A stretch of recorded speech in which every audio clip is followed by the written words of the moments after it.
આવું ન થવું જોઈએ સાહેબ.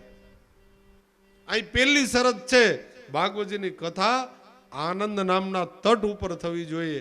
એટલે આ જે આનંદ છે ને એનાથી આવતીકાલે બેવડાવવો જોઈએ. આનંદમાં વધારો થવો જોઈએ. આનો થાક ન લાગવો જોઈએ. કથાનો ઊંધો અર્થ જ થાક થાય છે. કથા એવી ભાવથી શ્રવણ કરવી અને એવા ભાવથી કેવી કે જન્મો જન્મનો થાક હોય ને દૂર થઈ જાય સાહેબ. કથા સાંભળવાથી થાક લાગે ને તો એ કથા નથી. જીવનભરનો થાક ઉતારી દે એનું નામ કથા છે. તો અહીંયા આનંદ નામના તટ ઉપર, એટલે હું આપ બધાને પણ વિનંતી કરું છું કે આનંદ ઘટવા ન દેતા આનંદમાં વધારો કરજો. 7 દિવસ. અને ઘણા પછી નંદ મહોત્સવની રાહ જોઈને બેઠા હોય. નંદ મહોત્સવ થઈ જાય એટલે પછી નીકળી જવું.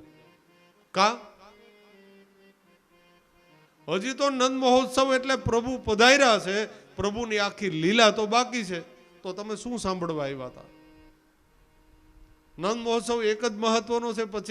પછીની જે કથા છે એ તો અતિ દિવ્ય છે સાહેબ. પછીની કથા જ સાંભળવા જેવી છે. પ્રભુના બાલ ચરિત્રો, પ્રભુની 10મ સ્કંદની નિરોધ લીલાની કથા, પછી 11 સ્કંદ આશ્રય લીલા અને મુક્તિ લીલા. આ બધી જ કથાઓ અતિ દિવ્ય અને અતિ દિવ્ય છે સાહેબ.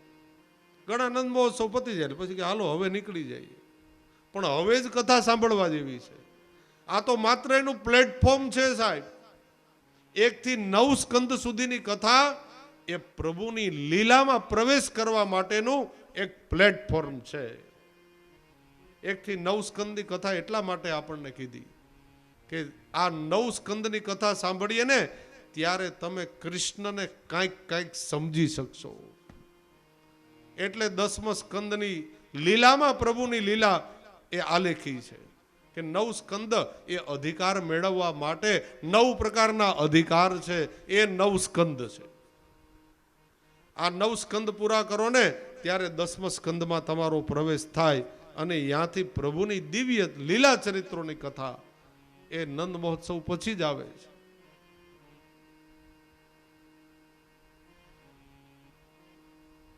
સનત કુમારો એ કથા શરૂ કરી. દેવતાઓ આવ્યા, ઋષિ મુનિઓ પધાર્યા. નારદજી વેદ વાણીથી વીણા વગાડે, સનત કુમારો કરતાલો વગાડે. અનેક ઋષિ મુનિઓ પધાર્યા. કહેવાય છે કે સાક્ષાત પ્રભુ પણ પધાર્યા ચતુર્ભુજ રૂપે. અને આજે પ્રમાણ છે સાહેબ. જ્યાં ભાગવતજીની કથા હોય ને, પ્રભુએ આપણને અભય વરદાન આપેલું છે કે જ્યાં મારી કથા થશે ને ત્યાં હું દિવ્ય સ્વરૂપે બિરાજીશ. 7 દિવસ હું ત્યાં જ હોઈશ. આપણી કથામાં પણ પ્રભુ બિરાજી ગયા છે. તમને દેખાતા હોય કે ન દેખાતા હોય, મને તો રોજ દર્શન થાય છે. અહીંયા સાક્ષાત પ્રભુ એ ભાગવતજી રૂપે બિરાજે છે ને, એ જ પ્રભુ છે ભાઈ, વાંગમય સ્વરૂપ.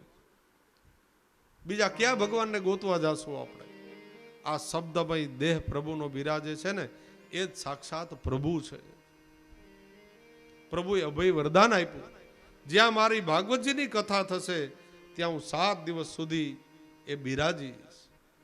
તમને પછી દેખાય ન દેખાય તમારી ઈચ્છાની વાત, મને તો દર્શન થાય છે પ્રભુ.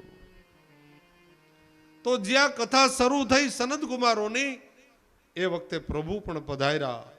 અને જ્ઞાન વૈરાગ્ય અને ભક્તિ, હજી તો કથા શરૂ થઈ એ જ વખતે જ્ઞાન વૈરાગ્ય અને ભક્તિ એ યુવાન બની ગયા. આ પ્રભાવ છે ભાગવતની કથાનો. સારંગ આપો. અને એ વખતે જ્ઞાન વૈરાગ્ય અને ભક્તિ નૃત્ય કરતા કરતા એ સભા મંડપમાં પધાર્યા. શ્રી કૃષ્ણ ગોવિંદ હરે મુરારે, હે નાથ નારાયણ વાસુદેવ. શ્રી કૃષ્ણ ગોવિંદ હરે મુરારે, હે નાથ નારાયણ વાસુદેવ.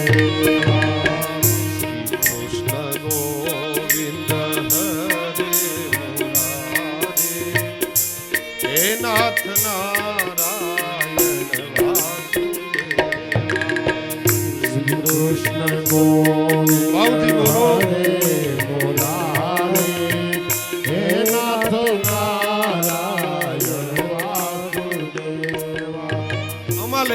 કે જ્ઞાન વૈરાગ્ય ને ભક્તિ નૃત્ય કરતા કરતા પધાર્યા છે સભા મંડપમાં. સુંદર કરતાલો વાગે, નારદજી વેદવાણી વીણા એ બજાવે, બીજા ઋષિ મુનિઓ મૃદંગ બજાવે, પખવાજ, જાંજ, ભેરી આ બધા જ સારંગી આદિ નૃત્યો શરૂ થયા, બધી સુરાવલીઓ શરૂ થઈ છે. તો જ્ઞાન વૈરાગ્ય ને ભક્તિ એ ત્યાં નૃત્ય કરતા કરતા પધારે છે, ભગવાન નામ લેતા લેતા. એટલે કથા શરૂ હોય, કોઈ કીર્તન આવે અને કદાચ તમને મન થઈ જાય ઊભા થવાનું, તો ચિંતા ન કરતા ઊભા થઈ જાજો, ભક્તિ વધે તો. અને કોણ નથી નાચ્યું એ તો કયો. મીરા નાચી, મેવાડ થી અહીંયા આવીને આ દ્વારિકાધીશ પ્રભુમાં સમાઈ ગઈ સાહેબ. એ છેલ્લું નૃત્ય હતું મીરાનું, પગ ઘૂઘરે મીરા નાચી દે. કોણ નાચ્યું નથી એ તો કહો. અમારા જુનાગઢની બજારમાં અરે ઓલો નરસિંહ નાચ્યો જ છે. પ્રભુ 52 વખત પધાર્યા. તુકારામ નાચ્યા, નામદેવ નાચ્યા. અરે વ્રજની ગોપાંગનાઓ નૃત્ય કરે છે સાહેબ. પ્રભુની એક ભ્રૂને, એક પ્રભુના કટાક્ષને ઝીલવા માટે ક્યાં સુધી નૃત્ય કરે. અને પ્રભુ પણ નાચ્યા છે. પ્રભુ ખુદ નાચ્યા. છછિયા ભરી છાછ પે અહીં વો આહિર કી છોહરિયા, છછિયા ભરી છાછ પે નાચ નચાય. પ્રભુ ઠુમુક ઠુમુક કરતા પધારતા હોય અને નચાવવા છે ત્યારે 14 બ્રહ્માંડના અધિપતિ પેલી વ્રજ કન્યાઓ, કુમારિકાઓ, ગોપીજનો હતા ને, એ કહે લાલા, લાલા એક વખત મયુર જેવું નૃત્ય કરને. લાલો કહે તો તમે મને શું આપો? અરે લાલા અમે તને છાછ આપીએ, ગોરસ આપીએ, મહી આપીએ, માખણ આપીએ. આ 14 બ્રહ્માંડનો અધિપતિ છછિયા ભરી છાછ પે અહીં વો આહિર કી છોહરિયા, છછિયા ભરી છાછ પે નાચ નચાય. પ્રભુ પણ નાચ્યા છે હો. તો પ્રભુ ખુદ નાચતા હોય તો આપણને શું તકલીફ છે? અને ઓલા 2% માણસોની સામે તો નાચીએ છીએ. લગ્ન પ્રસંગમાં જઈએ, ડીજે માં નાચો છો કે નથી નાચતા? 2% માણસોની સામે નાચીએ. અહીંયા તો દ્વારિકાધીશ નિકુંજ નાયક પ્રભુ બિરાજે છે, અને આની સામે નાચી લેશું ને પછી જિંદગીમાં કોઈની સામે નહીં નાચવું પડે સાહેબ. અહીંયા એ પ્રભુ બિરાજે છે. શ્રી કૃષ્ણ ગોવિંદ હરે નાથ નારાયણ વાસુદેવ. શ્રી કૃષ્ણ ગોવિંદ હરિ બોલ. હે નાથ નારાયણ વાસુદેવા. હવે પીવસ્વામૃત મેત દેવ ગોવિંદ દામોદર માધવ.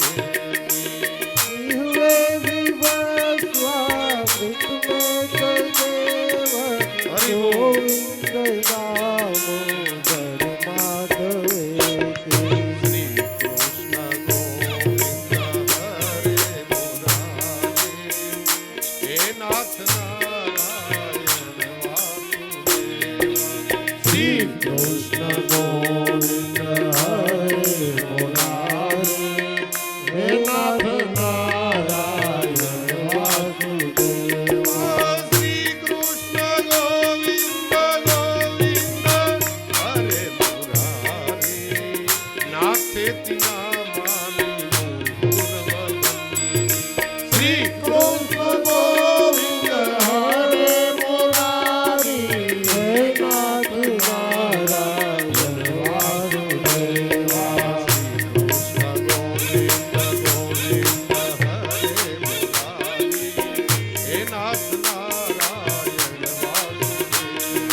હે નાથ નારાયણ વાસુદેવા શ્રી કૃષ્ણ ગોવિંદ હરે મુરારી હે નાથ નારાયણ વાસુદેવા શ્રી કૃષ્ણ ગોવિંદ ગોવિંદ હરે મુરારી હે નાથ નારાયણ વાસુદેવા શ્રી કૃષ્ણ ગોવિંદ હરે મુરારી હે નાથ નારાયણ વાસુદેવા શ્રી કૃષ્ણ ગોવિંદ હરે મુરારી હે નાથ નારાયણ વાસુદેવા શ્રી કૃષ્ણ ગોવિંદ હરે મુરારી હે નાથ નારાયણ વાસુદેવા રાજી થાય છે એ રાસની જ્યારે પરિભાષા સમજાવી આવશે ત્યારે દસમ સ્કંદની કથા એ રાસ શું છે એ વેણું શું છે રાસનું શું સ્વરૂપ છે રાસ કેટલા પ્રકારના આપ શ્રી મહાપ્રભુજી શ્રી સુબોધિનીજીમાં એની વિશેષ પ્રકારે ટીકા લખી આપણે જે લૌકિક રાસ કરીએ એની વાત અહીંયા નથી આપણે કરીએ એ રાસનું સ્વરૂપ છે એમાં ના નથી પણ પૂર્ણ થયા પ્રભુએ જે રાસ કર્યો એ આખી અલૌકિક બાબત છે તો અહીંયા જ્ઞાન વૈરાગ્ય અને ભક્તિ નૃત્ય કરે છે અને પ્રભુ ખુદ પધાર્યા ભક્તિ દેવીને પોતાના હૃદયમાં પ્રભુએ સ્થાન આપ્યું જ્ઞાન વૈરાગ્ય અને ભક્તિને સ્થાન આપ્યા અહીંયા સુતજી મહારાજ સૌનકાદી ઋષિ મુનિઓને કહે છે જ્ઞાન વૈરાગ્ય અને ભક્તિને યુવાન બનાવનારી આ કથા છે જે હું તમને કહી સંભળાવું છું જ્ઞાન વૈરાગ્ય અને ભક્તિને યુવાન બનાવી દે વ્યક્તિને અંદરથી યુવાન બનાવી દે સાહેબ પછી સુતજીએ કહ્યું માત્ર જ્ઞાન વૈરાગ્ય અને ભક્તિને જ યુવાન બનાવે એમ નહીં સોનકાદી ઋષિ મુનિઓ કહે તો અરે એનાથી વિશેષ પણ એક લક્ષણ છે આમાં ભાગવતજી એ કયું તો કે ગમે એવા પ્રેત અને પિતૃ હોય ને એનો પણ ઉદ્ધાર કરનારી આ કથા છે ગમે એવા પ્રેત કે પિતૃ હોય એમાંથી એનો ઉદ્ધાર કરનારી આ ભાગવતજીની કથા છે અને એના માટે હું તમને એક દ્રષ્ટાંત કથા કહું છું આપ સાવધાન થઈ અને સાંભળો એક તુંગભદ્રા નદી હતી તુંગભદ્રા તટે પૂર્વા મુત્પતનમ તત્પરાઃ યત્ર વર્ણાસ્વધર્મેણ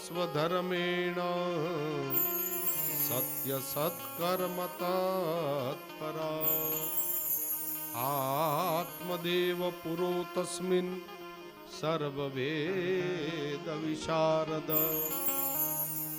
તુંગભદ્રા નદીના તટ ઉપર એક સુંદર નગર હતું અને એ નગરની અંદર એક આત્મદેવ નામના બ્રાહ્મણ રહેતા હતા આ બ્રાહ્મણ ધનવાન હતો પણ પુત્રવાન નહોતો પત્ની હતી ઘર હતું મોટું સુંદર મહેલ જેવું મકાન હતું આ બ્રાહ્મણ આર્થિક સંપદાઓ ખૂબ હતી સુખી હતો બ્રાહ્મણ કોઈ વાતનું દુઃખ હતું નહીં અને વિદ્વાન પણ કેવો કે દ્વિતીય ઇવ ભાસ્કર જાણે કે બીજો સૂર્ય હોય આટલો તો વિદ્વાન ચારે ચાર વેદ જેને કંઠે હતા સાહેબ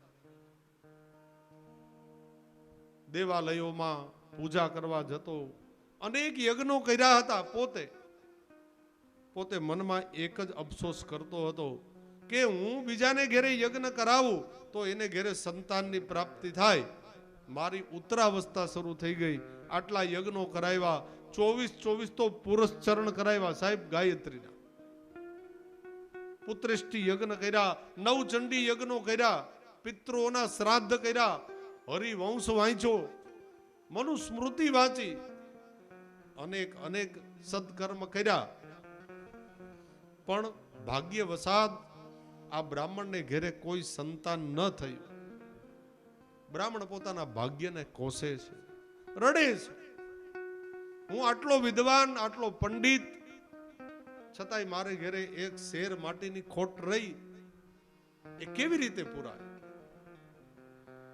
બ્રાહ્મણ અંતે બધા વિચાર કરીને બધા પ્રયત્નો કરીને થાકી ગયો.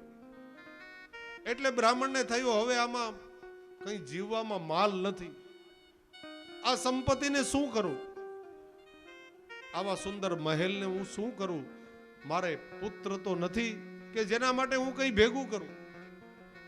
મનમાં બહુ વિચાર, અપરાધ ભાવ આવ્યો અને બ્રાહ્મણ કોઈને કીધા વગર પોતાના ઘરેથી નીકળી ગયો. ઘરનો ત્યાગ કરી દીધો આ બ્રાહ્મણ. કઈ પ્રયત્ન ન મળ્યો. આ બધું ખોટું છે, યજ્ઞ યાગાદી પણ ખોટા છે, આવો મનમાં વિચાર કરીને બ્રાહ્મણ નીકળી ગયો. વનમાં જઈ એને થયું ચાલ હવે આત્મહત્યા કરી લઉં, એટલે આ જીવન પૂરું થાય. બીજો જન્મ ક્યાંક મળે તો ન્યા તો પુત્ર મળે, આ જન્મમાં તો મળે એવું લાગતું જ નથી. બ્રાહ્મણને વળી થયું ચાલ થોડોક ટાઈમ તપ કરી લઉં, કદાચ ભગવાન પ્રસન્ન થાય ને કંઈક વરદાન આપી દે તો મનુષ્ય જીવન એળે ન જાય. વળી તપ કરવા બેઠા પણ કંઈ પ્રાપ્ત ન થયું. અને એ વખતે બ્રાહ્મણને થયું હવે આત્મહત્યા કર્યા સિવાય કોઈ છૂટકો નથી. બ્રાહ્મણ ઊભા થયા, મતી ફરી ગઈ. બાજુમાં જ એક ઊંડું તળાવ હતું, એની ભેખડ ઉપર ચડી અને જ્યાં કૂદકો લગાવવાની તૈયારી કરે એ જ વખતે ત્યાંથી બાજુમાંથી રસ્તો પસાર થતો હતો. કોઈ વટે માર્ગુ સંત ત્યાંથી નીકળ્યા. સંતની દ્રષ્ટિ ગઈ, ઓળખી ગયા કે આ નક્કી આત્મહત્યા કરવા જાય છે આ બ્રાહ્મણ. એકદમ ત્વરાથી દોડી બ્રાહ્મણનો હાથ પકડીને કહ્યું અરે અરે મૂર્ખ બ્રાહ્મણ, આવો સુંદર દેહ મળ્યો તને, મનુષ્ય જન્મ મળ્યો, એમાંય સર્વશ્રેષ્ઠ બ્રાહ્મણને ઘેરે જન્મ મળ્યો, આને શું કામ ટૂંકાવી દે? તને શું એવી બધી તકલીફ છે અને શું કામે રડે છે? કથમ રોદસી વિપ્ર ત્વયા તે ચિંતા બલીયસી. એવી કઈ બળવાન ચિંતા છે કે જે તને રડાવે છે? શા માટે રડે? તારી ચિંતાનું કોઈ કારણ તો બતાવ.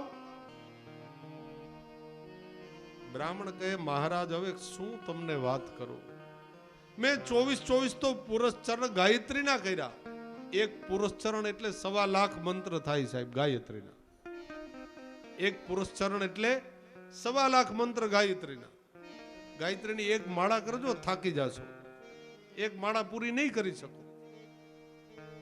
ઓમ ભૂર્ભુવઃ સ્વઃ જે સૂર્ય મંત્ર છે તે તો 1.25 લાખ મંત્ર ક્યારે થાય? અને એવા 24 પુરસ્ચરણ કર્યા બ્રાહ્મણે. 24 પુરસ્ચરણો કર્યા, અનેક પુત્રેષ્ટિ યજ્ઞો કરાવ્યા, જે કાંઈ વિધિ વિધાનો બધા કર્યા. પણ મહાત્મા મને એકેય કારગત ન નીવડું.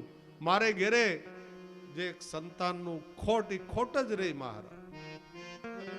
તો તમે મને બતાવો મારા ઘેરે પુત્ર કેવી રીતે પ્રાપ્ત થાય, નહીતર હું આત્મહત્યા કરું.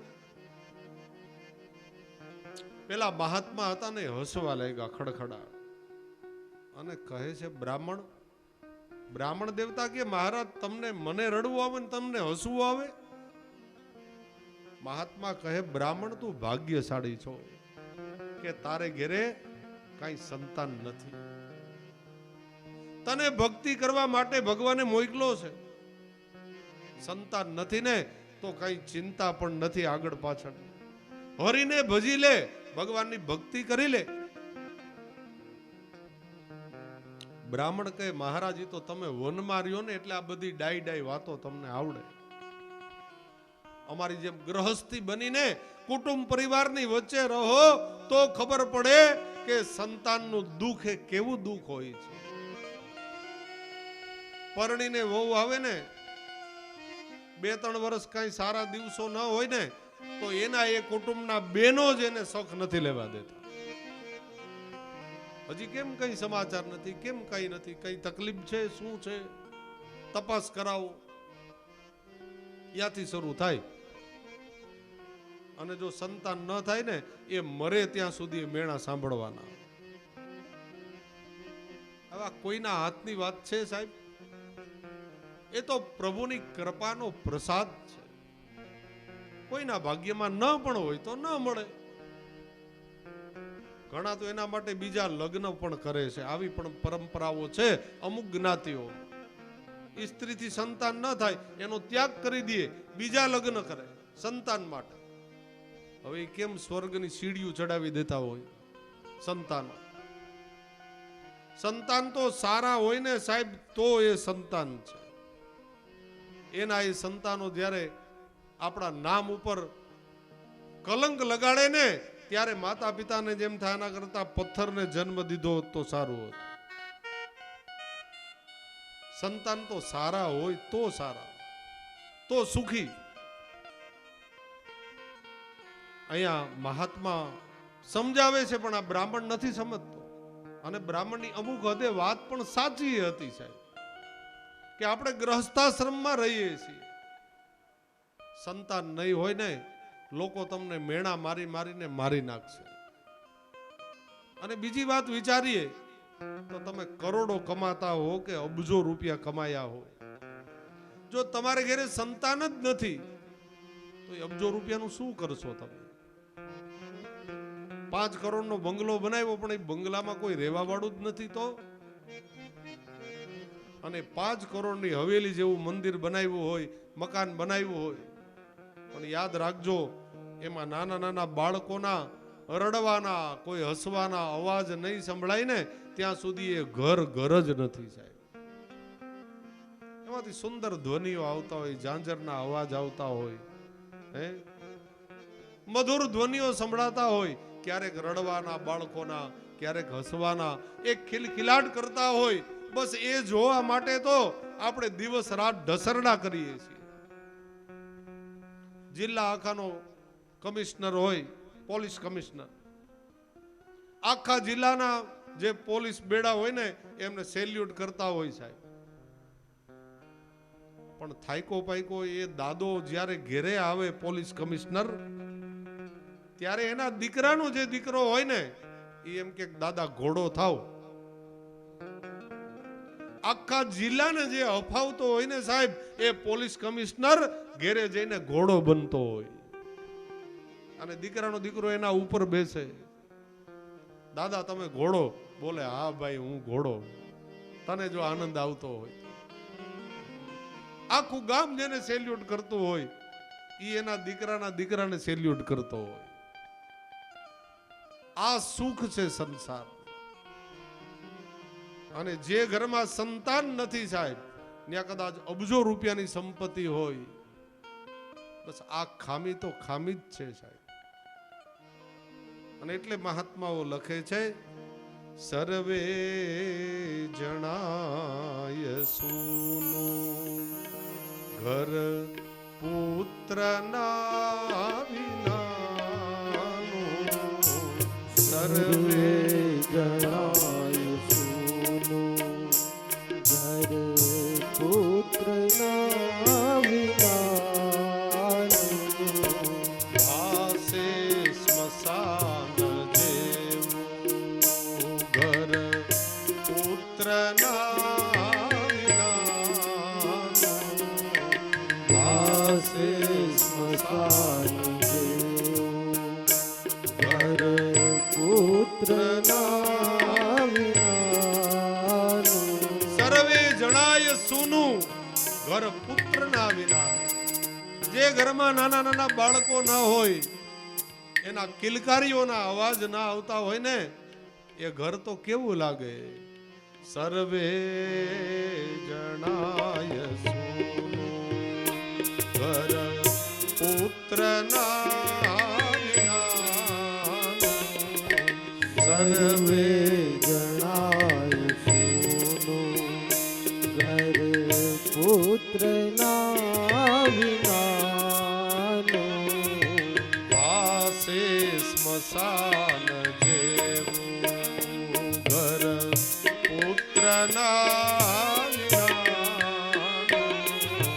પાસે સ્મશાન જેવું ઘર પુત્ર ના વિનાનું.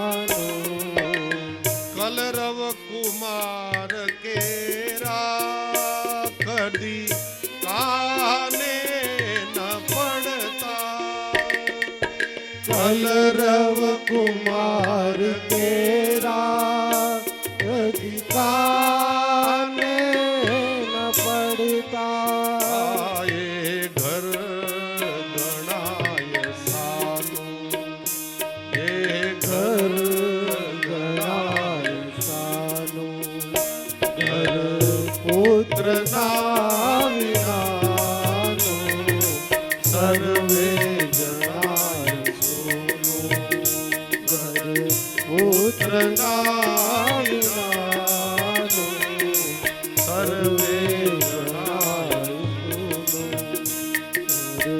પુત્ર ના વિના જે ઘરમાં નાના નાના બાળકો ના હોય ને સાહેબ એ ઘર સ્મશાન જેવું લાગે.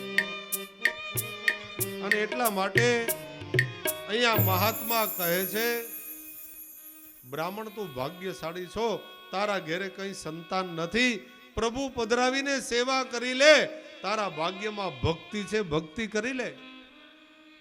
બ્રાહ્મણ કહે મહાત્મા એ તો તમે સારી સારી ડાઈ ડાઈ વાતો કરો, કારણ કે તમારે વનમાં રહેવું, અમારે સમાજની વચ્ચે રહેવું. એક કામ કરો ને મહાત્મા, આ મારા કપાળની રેખા જોઈને કહો મારા ભાગ્યમાં સંતાનનું સુખ છે કે નથી. મહાત્મા કે એ કરી દઉં, લાવ મારી સામે બેસ. સામે બેસાડી કપાળની રેખાઓ વાંચી અને મહાત્મા કહે છે બ્રાહ્મણ સાચું કહું કે ખોટું કહું. બ્રાહ્મણ કે સત્ય બોલો મહારાજ, જે હોય તે સત્ય કહો.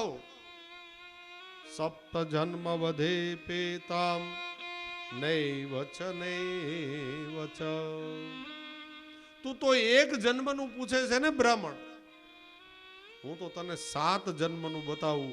7 જન્મ સુધી તારા ભાગ્યમાં પુત્ર સુખ નથી નથી ને નથી. જા હવે તારે જે કરવું એ કરી લે. બ્રાહ્મણ રડતો તો હતો, એમાં હવે વધારે રડે છે અને પોતાનું માથું પછાડે. અરે મહારાજ, મેં તો આપને એક જન્મનું પૂછ્યું, તમે તો 7 જન્મની વાત કરી, તો હવે તો મારે આત્મહત્યા જ કરવી જોઈએ ને. મહાત્મા કે કેમ? અરે તમે કહ્યું નહીં 7 જન્મ સુધી બાળક નહીં થાય. બોલે હા એ તો નહીં જ થાય. તો એક કામ કરું મહાત્મા, હવે હું આત્મહત્યા જ કરી લઉં. તમે કહ્યું ને 7 જન્મ નહીં થાય, 8મે જન્મે તો થશે ને. બોલે હા 8મે જન્મે સંતાન થશે. તો એક હું કામ કરું મહાત્મા, અત્યારે આત્મહત્યા કરી લઉં. મહાત્મા કે બરાબર. પછી પાછો જન્મું. મહાત્મા કે બરાબર. પછી પાછી આત્મહત્યા કરું. આવું 7 વખત કરી લઉં. 8મા જન્મે તો પુત્ર મળે ને. હસતા હસતા મહાત્મા કહે બ્રાહ્મણ તું વિદ્વાન છો, તારું જ્ઞાન ક્યાં વયું ગયું? કેમ જામી ગયું? શાસ્ત્રમાં જ લખ્યું છે જે વ્યક્તિ આત્મઘાત કરીને મૃત્યુ પામે એની પ્રેત ગતિ થાય, એને બીજો જન્મ મળતો નથી. તું એક જ વખત મરીશ ને પ્રેત બની જાય, પછી તારો જન્મ નહીં થાય, તો તું 7 જન્મ લઈશ કેવી રીતે? બ્રાહ્મણ કહે તો શું કરીએ? પગ પકડી લીધા મહાત્માના, હવે ગમે તે કરો, મને સંતાન થાય એવું કરો. હવે હું બીજું કાંઈ સાંભળવા નથી માંગતો. પુત્ર પ્રત્યેની આટલી બધી એષણા જોઈ અને મહાત્માએ કહ્યું તારે સંતાન જોઈએ જ છે? બોલે હા મહારાજ, તમે ગમે તે કરો. મહાત્માએ પોતાની જોરી હતી ને બક્સો, એમાં હાથ નાખ્યો. એક ફળ હાથમાં લઈ બ્રાહ્મણના હાથમાં મૂક્યું. લે બ્રાહ્મણ, આ ફળ લે અને આ ફળ તારી પત્ની એને તું ખવડાવી આપજે.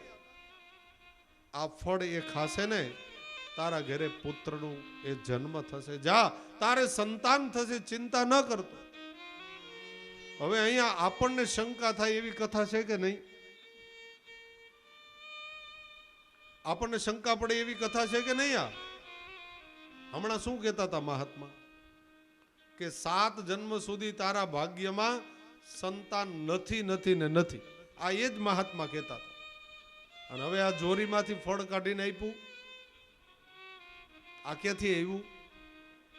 તો આ કથા ખોટી છે. નહીં. મહાત્મા બરાબર જ બતાવતા હતા. એના ભાગ્યમાં 7 જન્મ સુધી સંતાનનું કોઈ સુખ હતું જ નહીં સાહેબ. તો આ ફળ ક્યાંથી આવ્યું? આ ફળ છે ને એ ભગવત કૃપાનું પરિણામ હતું સાહેબ. અમુક અમુક ભગવદીઓ એવા હોય કે જે ગુરુદેવને પણ આશીર્વાદ આપવા માટે લાયક હોય હો. અહીંયા તમે આવો ને જુનાગઢથી દ્વારિકા પોરબંદર ને રસ્તામાં પાજોદ ગામ આવે છે. ત્યાં એક પરમ ભગવદીય જીવ થયા પાનબાઈમાં, પાનમાં. કદાચ આપે નામ સાંભળ્યું હોય. સાવરકુંડલા ગામ, અમરેલી તાલુકો, ત્યાં સોનામાં કરીને એક ભરવાડ પરિવારમાં એક ભગવદી જીવ થયો. સોનામાં આવા તો કેટલાય જીવો આ પાજોદમાં પાનમાં થયા ને. એ એવા પરમ ભગવદી વૈષ્ણવ હતા કે પોરબંદર ઘરના કોઈ એક મહારાજશ્રીના ઘેરે સંતાન નહોતું. અને આપશ્રી જ્યારે ગામમાં પાજોદમાં પધાર્યા, કોઈ વૈષ્ણવોએ જાણ કરી, પાનમાં પણ ત્યાં બિરાજતા હતા. અને વલ્લભકુંડના બાળકને સહજમાં થોડું તકલીફ થઈ કે મારા ઘરે કઈ સંતાન નથી, આવી વાત થઈ. પાનમાં પાસે ગયા, હૃદયમાં કરુણા આવી અને પ્રભુનું સ્મરણ કરી એ વલ્લભકુંડના બાળક ઉપર હાથ મૂકીને કહેવું, જાઓ તમારે ઘરે એક નહીં 2 બાળકોના પ્રાગટ્ય થશે, જાઓ આ મારા આશીર્વાદ. અને આવતા વર્ષે બંને બાળકોને પધરાવીને આવજો. આ પોરબંદર ઘરના મહારાજશ્રી, એમના ઘરે 2 બાળકોના પ્રાગટ્ય થયા. હું ન ભૂલતો હતો એ રસિકરાયજી મહારાજશ્રી, જે અમુકના તમારા પરિવારના જ એ ગુરુદેવ છે. આ પાનમાના આશીર્વાદથી પ્રગટ થયેલા છે. આ પાનમાનો આશીર્વાદ. કોણ કહે કે વલ્લભકુંડના બાળકો જ આશીર્વાદ આપી શકે? ભગવદીઓ ના આપી શકે? ભગવદીઓમાં આ તાકાત છે સાહેબ. એ પ્રભુનો પ્રસાદ છે, એ પ્રભુના સાક્ષાત્કારનું પરિણામ છે. સોનામાની જે વાત કરું છું, સાવરકુંડલામાં ત્યાં દાદાજીનું ઘર બિરાજે, અમરેલી ઘર, વ્રતજીવનલાલજી. એના 2 બાળકો, રાજુ બાવા અને દ્વારકેશલાલજી, અમરેલી ઘર. સોનામાં એ તો જાતીય ભરવાડ. વલ્લભકુંડના બાળકો કોઈના હાથનું જલ પણ ન સ્વીકારે. એ સોનામાં ભરવારણ એના ઘેરે જ્યારે પધારે બંને બાળકો, સોનામાના ગોદમાં બેસી અને સોનામાં પોતાના હાથથી એક કોર લેવડાવે અને આપશ્રી ભોજન કરે. આ કેવો બળભાગી જીવ હશે, વિચાર તો કરો. ભગવાનને ક્યારેક માગવું પડે હો ભક્તો પાસે. કભી કભી ભગવાન કો એસી नाव चले, जाना था गंगा पार, केवट की नाव चले. क्यारेक क्यारेक भगवान ने पण भक्त पासे मागवू पड़े साहेब. અને આપણા પુષ્ટિ પ્રભુએ તો માગ્યું જ છે, માગી માગીને જ આરોગ્યું છે. રોજ સેવામાં તમે પહોંચતા હો, પ્રભુ તો આપણે રોજ જે ધરીએ પ્રભુ આરોગે છે. પણ ક્યારેક વિશેષ કૃપા જ્યારે કરે પ્રભુ, વિશેષ કૃપામાં સમજાય છે ને, 3 પ્રકારે પ્રભુ વિશેષ કૃપા કરે છે. એક તો અંતરનાદ દ્વારા, હૃદયમાં ક્યારેક એમ થાય બધી સામગ્રી સિદ્ધ થઈ ગઈ હોય અને એક એક્સ્ટ્રા કૃપા કરે પ્રભુ કે આટલું તો તે બનાવ્યું, પણ એક કામ કરને, થોડી ખીર બનાવને. એ અંતરનાદ જાગે, થોડી ખીર સિદ્ધ કરને. આજ પ્રભુને વિશેષ સામગ્રી રૂપે ધરાવી. એ વિશેષ કૃપા, એ વિશેષ આજ્ઞા, ભગવદ આજ્ઞા એ માની લેવાની. કદાચ ગુરુ ઘરની આજ્ઞા ન હોય ને તો વિશેષ આજ્ઞા સ્વીકાર્ય છે, એમાં ગુરુનો અપરાધ નહીં થાય.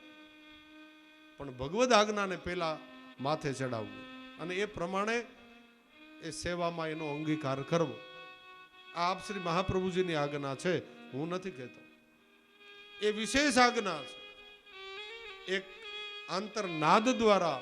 બીજું કોઈ વૈષ્ણવજન આવીને કહે, કોઈ ભગવદી જીવ આવી, તમે સેવામાં પહોંચતા હો ને એ વખતે કોઈ વૈષ્ણવ આવી અને તમને આજ્ઞા કરે કે પ્રભુને આજે કેમ આવી રીતે આવી જ માલા ધરાવી છે, કંઈક વિશેષ ધરાવતા હો તો સમજવાનું કે એ વૈષ્ણવની આજ્ઞા નથી, એ પ્રભુની આજ્ઞા છે.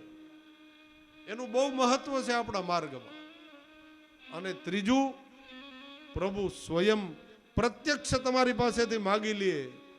માગ્યું જ છે ને, નથી માગ્યું?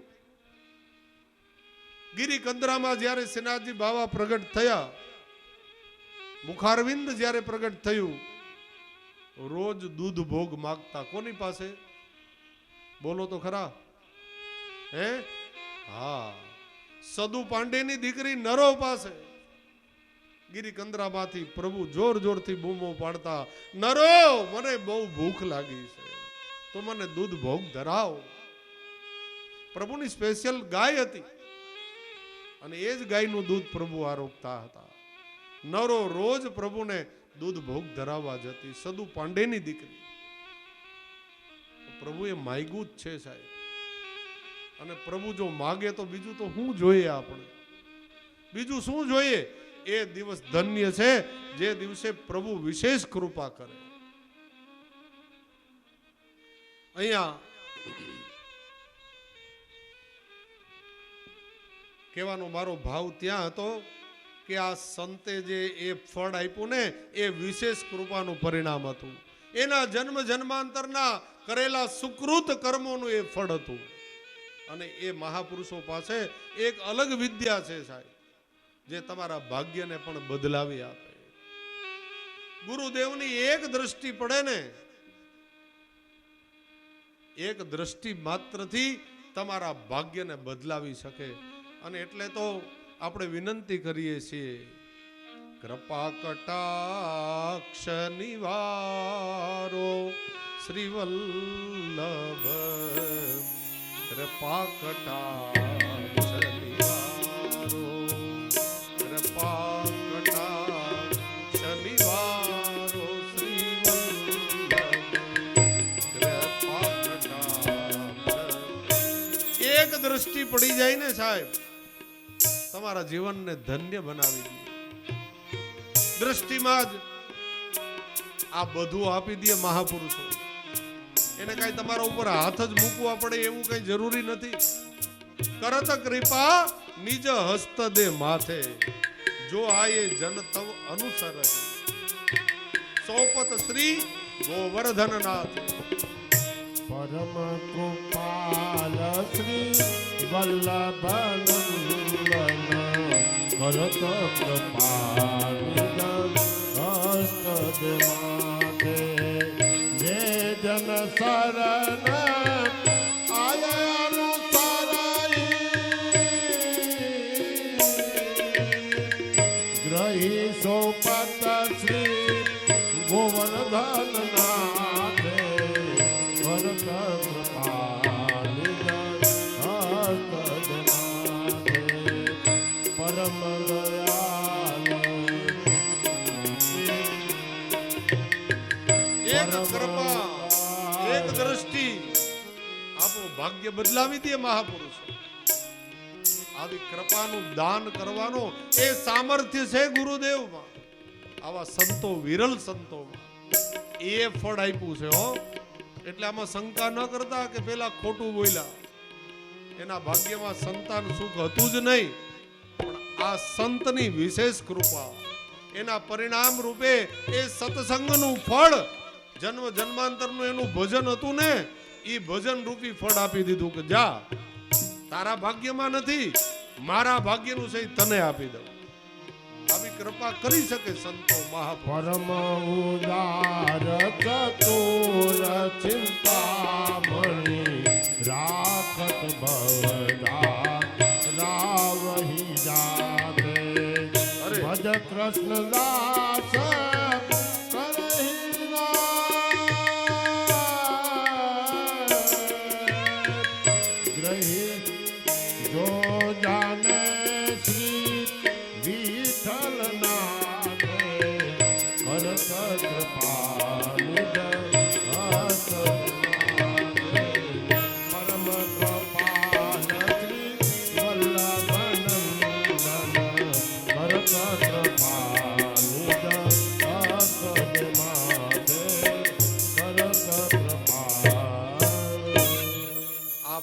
લઈને બ્રાહ્મણ એ હર્ષમાં આવી ગયો કે હવે મારા ઘરે પુત્રનું પ્રાગટ્ય થશે, ઈચ્છા પૂર્તિ થઈ ગઈ.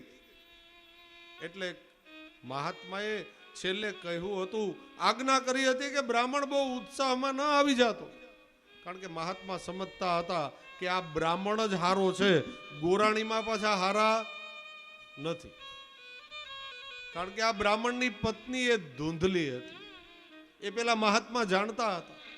એને ખબર હતી ધૂંધલીનો અર્થ થાય દુર્બુદ્ધિ. ધૂંધલી એટલે દુર્બુદ્ધિ, અને દુર્બુદ્ધિને ક્યારેય સત્સંગનું ફળ ન ગમે સાહેબ. ઘણા અહીંયા આવ્યા હશે પણ એ રૂમમાં આરામ કરતા હોય, અહીં ના બેસે. આપણા સગાવાલાની વાત નથી કરતો, આવો અમારો અનુભવ છે. હરિદ્વાર કથા હોય, જતીપુરા હોય, પછી ત્યાં સાથે આવે પણ કથામાં ક્યારેય ના બેસે. જમવા ટાઈમે જમી લે ને પાછા આરામ કરે, અહીંયા ન બેસે. એનું કારણ એ દુર્બુદ્ધિ છે. દુર્બુદ્ધિને ક્યારેય સત્સંગ ન ગમે સાહેબ. કોકની ખણખોદ થતી હોય તો 3 કલાક બેસે, રાજકારણની હાલતી હોય તો ન્યા બેસે. ભગવત ભક્તિમાં કે ભક્તિ રસમાં ક્યારેય ન બેસે, એ દુર્બુદ્ધિનું પરિણામ છે. આ બ્રાહ્મણની પત્નીનું નામ હતું ધૂંધળી, એટલે દુર્બુદ્ધિ. એ મહાત્મા સમજતા હતા. એટલે ફળ જ્યારે આપ્યું ને ત્યારે કહ્યું હતું કે તારી પત્નીને તું ખવડાવી દેજે, આપી દેજે એમ નથી કીધું. શું કીધું તું? ખવડાવી દેજે, નહીતર નહીં ખાય. મહાત્મા જાણતા હતા. બ્રાહ્મણ ઉત્સાહમાં આ બધું ભૂલી ગયો, કૂદકા લગાવતા ઘરે આવ્યો. ગોરાણીમાં સામા જ ઊભા હતા ધૂંધલી. જઈને કહ્યું દેવી લે આ ફળ. મહાત્માએ શું કીધું? તું ખવડાવી દેવાનું. બ્રાહ્મણ ઉત્સાહમાં આવી ગયો, ભૂલી ગયો. ફળ હાથમાં દઈને કીધું દેવી આ એક મહાત્માનો પ્રસાદ છે, તમે ખાઈ જાઓ એટલે આપણા ઘરે સારું સંતાન પ્રાપ્ત થશે. ધૂંધલી કહે ભલે. હાથમાં લઈને હજી ઊભી હતી. બ્રાહ્મણ તો ગામમાં કેવા નીકળી ગયો કે મારે ઘરે સંતાન થવાનું. ભગવાનનો પ્રસાદ મળ્યો મહાત્માનો. આવા સમાચાર આપવા કૂદકા લગાવતો જાય. પાછળથી આ દુર્બુદ્ધિ ઊભી હતી હજી ફળ લઈને, હજી વિચારે છે કે ખાવ કે ના ખાવ.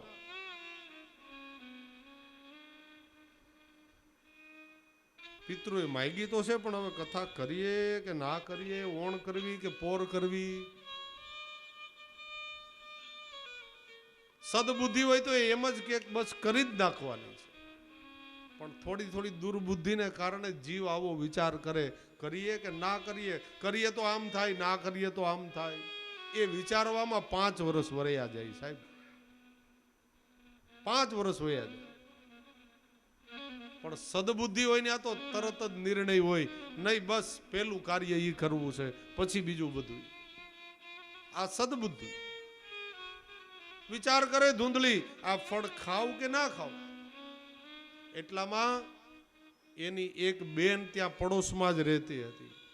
હવે આ દુર્બુદ્ધિ હોય એની બેન કેવી હોય વિચાર કરો જોઈએ, અને કેવું જ્ઞાન આપે આને. એ લટક બટક કરતી આવી અને કહ્યું આ બેન હાથમાં આ ફળ લઈને શું ઊભી, શું વિચાર કરે? અરે તારા બનેવી ગયા હતા ને તપ કરવા, એક મહાત્માનો આ પ્રસાદ છે. આ પ્રસાદ હું ખાઈશ ને એટલે અમારા ઘરે સારા દિવસો રહેશે, બાળકનો જન્મ થશે, અમારી જે અધૂરપ છે એ પૂરી થશે. દુર્બુદ્ધિની બેન તો એવી જ હોય ને, એટલે કહે બેન એ ધંધો ન કરતી હો. ધૂંધલી કહે કેમ? અરે મહાત્માનો પ્રસાદ. અરે એટલે જ ના પાડું છું, આ પ્રસાદ તું ન ખાતી. ધૂંધલી કહે પણ તકલીફ શું? અરે બધી તકલીફ જ છે. સારા દિવસો રહ્યા પછી સ્ત્રીઓએ આમ કરાય, આમ ન કરાય, આવું તીખું ખવાય ને ખાટું ના ખવાય. કેટલા નીતિ નિયમો છે તને ખબર છે? એ 9 મહિના સુધી એ વજનને ઊંચકવો. અહીંયા જવાય, અહીંયા ન જવાય, આમ સુવાય, આમ ન સુવાય, કેટલી તકલીફો. અને આ બધુંય ભોગવતા અંતે પ્રસૂતિની ભયંકર પીડા. આ શું કામ તારે ધંધો કરવો? આ ફળ ન ખાતી. ધૂંધલી કે આટલી બધી તકલીફ? અરે પારાવાર તકલીફ છે એમાં. આ ધંધો ન કરાય. ધૂંધળી કહે પણ તો આ બ્રાહ્મણને હું જવાબ શું આપું? મહાત્માનું ફળ તો મેં ખાધું છે ને એવું કંઈક બતાવવું તો પડે ને. અને સંતાન તો થાય જ. બોલે મારે અત્યારે સારા દિવસો છે, 9 મહિના પછી મારે ત્યાં બાળકનો જન્મ થશે, ત્યાં સુધી તું ખોટે ખોટો ડોળ કર. મારે ઘેરે જે સંતાન થશે વધારાનું જ છે, 3 તો છે, આ 4થું છે, એટલે વધારાનું છે, હું તને આપી દઈશ, તું ચિંતા કરમાં. અને કોઈને કઈ ખબર નહીં પડે. બ્રાહ્મણ તો એકદમ ભોળો છે, ત્યાં સુધી તું બનાવટ કર એની સાથે કે સારા દિવસો. પણ આ ફળનું શું કરીએ? બોલે સામે જો ગાય બાંધીને એને ખવડાવી દે, એ પવિત્ર ગણાય. ગાયને ફળ આપી દીધું. એ ફળ તો સત્સંગનું હતું, મહાત્માનો પ્રસાદ હતો સાહેબ, એટલે એ તો એનું કાર્ય કરવાનું જ હતું. ગાયને સારા દિવસો રહ્યા, 3 મહિના 5 મહિના થયા, અને એ ગાયને એક હકીકતે તો વાછડાનો જન્મ થવો જોઈએ એની પ્રકૃતિ પ્રમાણે, પણ અહીંયા પ્રકૃતિ બદલી ગઈ. એક મહાપુરુષની કૃપા કેટલું કામ કરે. એક બાળકનો જન્મ થયો, માત્ર એના કાન એ ગાય જેવા હતા, એટલે એનું નામકરણ સંસ્કાર કર્યા કે આનું નામ ગોકર્ણ રાખી. ગોકર્ણ મહારાજનું પ્રાગટ્ય થયું. ગામ આખામાં ખબર કરી કે બ્રાહ્મણ તો જો કેટલો ભાગ્યશાળી, નહોતા તો એકેય નહોતા, અને આ તો ગાયને દીકરા આવે છે. આ બ્રાહ્મણ કેટલો ભાગ્યશાળી. ગોકર્ણજી મોટા થવા લાગ્યા, અને અહીંયા ધૂંધલીની બેનને પણ પ્રસૂતિ આવી. કાળી રાત્રે બાળકનો જન્મ થયો, અર્ધરાત્રિએ, કપડામાં વીંટી, કોઈને ખબર ન પડે એમ આ ધૂંધળીને આવીને આપી ગઈ કે લે આ તારું બાળક આજથી, કોઈને વાત ન કરતી. હવે બ્રાહ્મણને કે મારે ત્યાં બાળકનો જન્મ થયો. બ્રાહ્મણ માંડ્યો નાચવા, થાળીઓ વગાડી, મીઠાઈ વેચી કે મારે ઘેરે બાળકનો જન્મ થયો. ગામ આખાને થયું બ્રાહ્મણ કેટલો ભાગ્યશાળી. નહોતો તો એકેય બાળક નહોતો, હવે 2 બાળકનો પિતા બન્યો. ગોકર્ણજી એ પંડિત બન્યા, જ્ઞાની બન્યા. ગોકર્ણો પંડિતો જ્ઞાની, આ ધુંધુકારી મહાખલ. ધુંધુકારી કેવો થયો? મહાખલ બન્યો. અને ગોકર્ણજી તો પંડિત બન્યા, જ્ઞાની બન્યા, વિદ્વાન બન્યા, કારણ કે એ પેલા મહાત્માનો પ્રસાદ હતો સાહેબ. એ પ્રસાદ થોડો હસતો રે, પ્રસાદે પ્રસાદનું કામ કર્યું. અને આ ધૂંધળીની બેનનો દીકરો દિવસે દિવસે મોટો થવા લાગ્યો, એનું નામ ધુંધુકારી રાખ્યું. આ પંડિત ગોકર્ણ, જેના કાન ગાય જેવા, એટલે ગોકર્ણજી પંડિત થયા. પેલો ધુંધુકારી, ધૂમ ધૂમ શબ્દ કરોતી ઇતિ ધુંધુકારી, જે હંમેશા ખરાબ જ બોલતા હોય ને એ બધા ધુંધુકારી કહેવાય. જેને સારું બોલતા જ ન આવડે સાહેબ, કાયમી એવી રાડો જ પાડતા હોય, ઘરમાં એવો કકરાટ કરતા હોય, એમ થાય કે 5 દી જાત્રા કરવા જાય તો સારું, પણ એ જાય નહીં.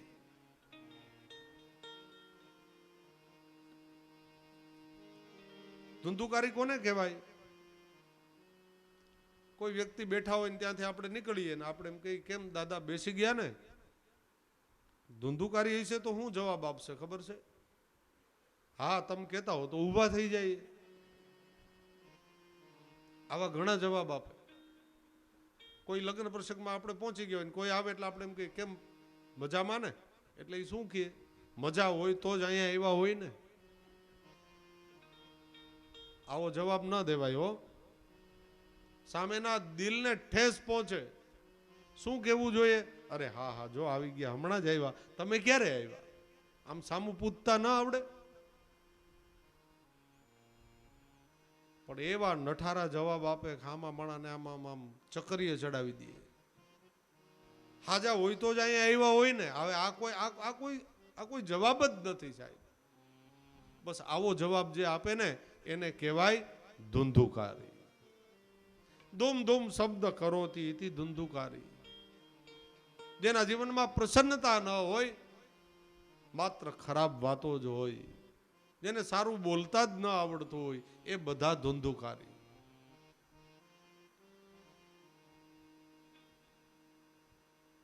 ધંધુકારી મોટો થયો, ચોર બન્યો, લૂંટારો બન્યો, ખરાબ લોકોના સંગમાં રહેવા લાગ્યા. અને ગોકર્ણ તો પંડિત બની ગયા. અને હવે બધી બાજુથી ફરિયાદો આવે છે. આત્મદેવ બ્રાહ્મણને થયું કે આના કરતા સંતાન નહોતા ને ત્યારે સારું હતું.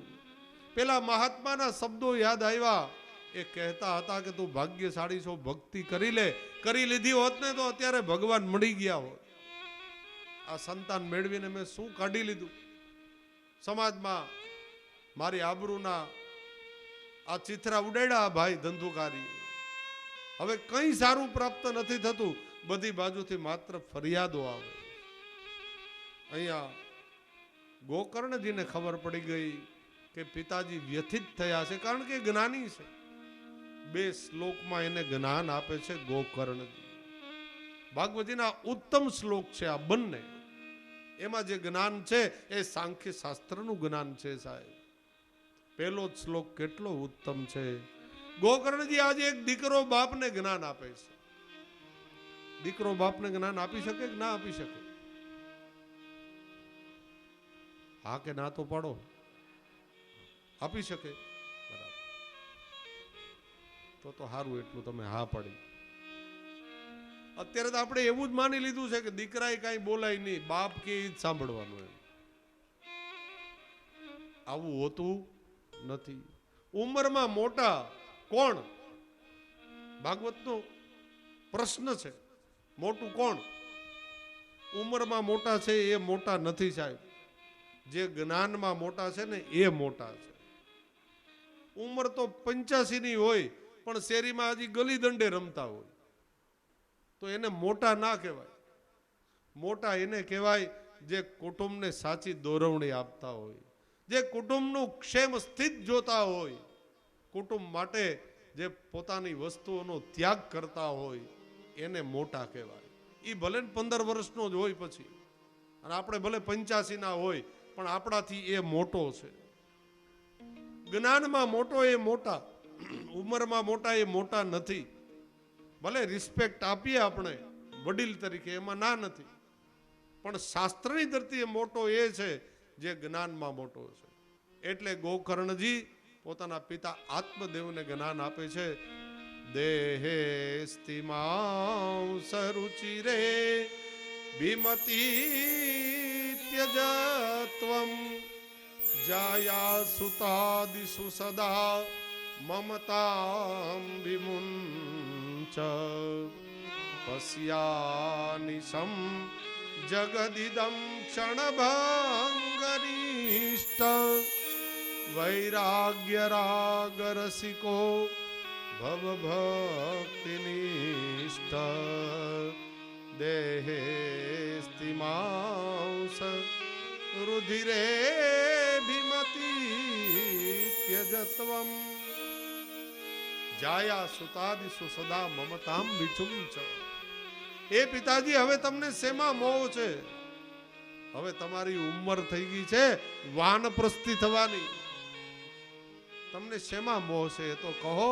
દેહેસ્તિ માંસ રુધિરે ભીમતિ ત્યજત્વમ. એ પિતાજી, આ દેહમાં તમને મોહ છે, આ પુત્રમાં હજી મોહ છે, તમારી પત્નીમાં હજી તમને મોહ છે. જો દેહમાં મોહ હોય ને મહારાજ, તો આ ઉપરથી જેવો સારો સારો દેખાય છે ને એવો અંદર નથી હો. સામે બધા બેઠા કેટલા રૂપાળા લાગે છે, સુંદર લાગીએ છે ને ઉપર ઉપરથી. ક્યારેક ઓપરેશન થિયેટરમાં જાવ ને તો ખબર પડે કેટલા રૂપાળા છીએ. અને કાપે ને પછી ખબર પડે કે આમાં શું ભર્યું છે. દેહે સ્થિમાંસ રુધિરે ભીમતિ ત્યજત્વમ. આને ખોલો ને ત્યારે ખબર પડે. ઉપરથી તો સુંદર લાગે બધા, આમાં હાડકા, માંસ, રુધિર, મજ્જા, આ સિવાય આમાં કાંઈ છે નહીં. આમાં નકરી દુર્ગંધી ભરેલી છે, આ સિવાય કાંઈ નથી સાહેબ. પણ એને પ્રાપ્ત કરવા જિંદગી આખી માણસ મથામણ કરે છે, એમાં કાંઈ જ નથી. જેમાં કાંઈ નથી ને એની પાછળ જ માણસ હાથ ધોઈને પડ્યા છે. એમાં કાંઈ છે જ નહીં. દેહે સ્તિમાંસરુધિરે વિમતીત્યજત્વમ જાયા સુતાદિષુ સદા મમતામ વિમુંચ. આમાં કાંઈ નથી પિતાજી જેના માટે તમે જિંદગી ગમાઈ દીધી. આના કરતા હરીને ભજી લીધા હોત તો. આમાં દુર્ગંધ સિવાય કાંઈ નથી. એટલે તો બ્યુટી પાર્લરમાં જવું પડે છે, એટલે તો મોંઘા મોંઘા પ્રસાધનો લગાડવા પડે છે સાહેબ. સ્પ્રે ને અત્તર ને રૂપાળા થવા માટેના ઘણા ઘણા પ્રસાધનો લગાડજો, મને કઈ વાંધો નથી. પણ કહેવાનો મતલબ આમાં કાંઈ નથી ને એટલા માટે જ આ બધું લગાવવું પડે છે, એને સારો બનાવવા માટે. તો પછી સારું કોણ છે? પ્રભુ એક જ સારા છે, બાકી કાંઈ સારું નથી. કાંઈ સારું પ્રાપ્ત કરવું હોય ને તો પ્રભુના શ્રી ચરણારવિંદને પ્રાપ્ત કરી લેજો. એનાથી વધારે સારું જગતમાં કાંઈ જ નથી. સારમાં સાર એ પ્રભુના ચરણારવિંદ છે. આનાથી સારું કાંઈ નથી જગત. અને એટલે પિતાજીને જ્ઞાન આપે છે, પિતાજી હજી પુત્રમાં મોહ છે, પરિવારમાં, મારી મામાં કે આ સંસારમાં. પશ્યાનિ સમજગદિદમ ક્ષણભંગનિષ્ઠ વૈરાગ્ય રાગ રસિકો ભવભક્તિનિષ્ઠ. એક ક્ષણમાં આ બધું પડીને પાદર થાય એવું છે. હો, તમે બધા જેને શાશ્વત માનો છો ને એ શાશ્વત નથી. 2001 નો ભૂકંપ યાદ કરો જી. યાદ છે કે ભૂલી ગયા છો? યાદ છે ને? 2-4 સેકન્ડ વધારે રહ્યો હોત ને તો ત્યારે જ બધું પડીને ભૂકો થવાનું હતું સાહેબ. એ તો કૃપા કરીને પ્રભુએ આપણને બધાને બચાવી લીધા. બસ એની જેમ જ આ આખું જગત એ સબ ચલા ચલી કા ખેલા, 2 દિન કા હે જગ મેલા, સબ ચલા ચલી કા ખેલા. કોઈ ચલા ગયા, કોઈ જાય, કોઈ ગઠરી બાંધ સિધાવે, કોઈ તૈયાર ખડા અકેલા, એ સબ ચલા ચલી કા ખેલા. આ બધું જ અવિનાશી કાંઈ નથી ભાઈ. અવિનાશી પ્રભુનું ચરણારવિંદ એક જ છે જેનો ક્યારેય નાશ નથી થતો. બાકી આખું જગત 27 વખત તો મહાપ્રલય આવી ગયો. આ 28મી વખત જે જગત બન્યું ને એમાં હું તમે બેઠા છીએ. 27 વખત તો સંપૂર્ણ આ પૃથ્વીનો નાશ થઈ ગયો અને 28મી વખત પણ થશે. થોડીક વાર છે, હજી આપણે રાહ જોવાની. એટલે 2-3 કરોડ વખત આપણે આવી જાશું. ત્યાં સુધીમાં તો ઉદ્ધાર નહીં થાય તો શું થશે? બીજું બ્રહ્મ સંબંધ લઈને સેવા તો નથી કરતા તો ઉદ્ધાર કોણ કરશે? વલ્લભ ગુણ ગાવાને જા